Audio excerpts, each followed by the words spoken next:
What's up, guys? Welcome back to the channel and some more Birthright coverage. So one of the things, just to take a quick break from doing the domain reviews, is some of the more famous or infamous NPCs that you are likely to encounter in the Endier setting of the game. And one of those, of course, would be the ruler of Endier, which would be Guilder Kalien. And we've certainly covered that domain in a separate video, so definitely worth checking out. So as is presented here now, the Player's Guide to Endier is going to give you some more in-depth information about him, so well worth picking up, and we'll also review that supplement at some point as well. But as presented here in sort of the core box set, so he's a 5th level half-elf thief from Victorum, and some interesting stats here and abilities.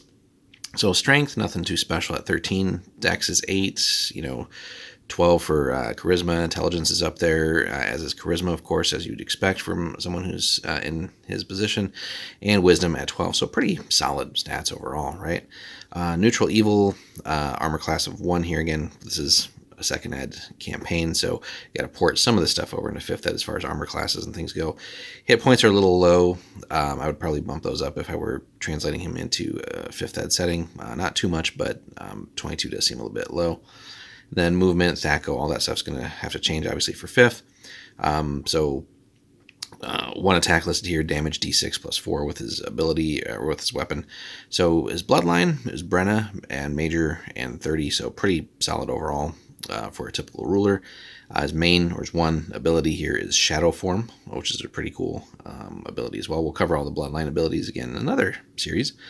But he's got some pretty cool gear here. So Bracers of Defense, armor class 4. And a short sword plus 4 that he calls the Diplomat. So really powerful stuff in a setting that is considered to be low magic. And whether you run Kalien as the leader of Endier or the guilds that he's in control of, or are taking over from him in your own custom setting or custom campaign, ideally you should inherit some of his gear as well. So starting off as a ruler, you could start off with some potentially pretty cool gear. So, brief history of him. So, he was born somewhere in Birthright, never exactly, divulges where that might be.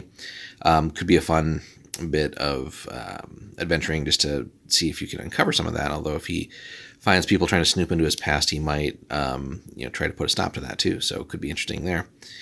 He tends to discourage anyone from prying into his past too closely, forcibly and permanently, right? So, do that at your own risk. Most folks know he'd tired of the life in the Bright Lands, but they aren't certain that he left of his own volition or someone else's, likely forced out. So he came to Endier about 30 years ago, so he's definitely not young anymore. But then again, half-elf, right? Soon after the Baron of Endier suffered a small accident, total accident, right? And adopted him, who by now had taken the title Guilder as his prime lieutenant. Baron's heirs began to die then, again, shocking, right? An appalling coincidence, and despite his best efforts to protect them, finally the rule of the barony could fall to no one but Guilder Kalien. So the old Baron died soon after, and then he began rebuilding it according to his plan. So, in the space of 20 years, the domain has become a trader's haven. As a mercantile city, it soon will rival Ilion or the city of Anywhere itself, and it's definitely pretty impressive, and certainly for the Heartlands. Most of the profit flows to his pockets. Again, he does control some guilds as well as the actual physical domain, the political domain, and he uses it to ensure his people's loyalty and to take good care of himself too, evidenced by the precise coif of his dark hair and a selection of expensive hats. As cunning as a serpent, the half-elf has a snake-like face to match. One can't trust this blue-eyed merchant, and he can tell any enemy when he sees one, so he disposes of his foes by any means handy. So definitely someone you want to cross at your own risk. Again, doesn't rule a large political domain. Certainly not going to send massive armies at your domain. But again, you might find that certain people and assets and other stuff start disappearing or are being killed off if you are somehow going to get on this guy's bad side. So do so at your own peril. But again, could be a fun challenge to try and uproot him, or maybe risk being an ally of his, and what that all might entail. Certainly, again, would want to be careful.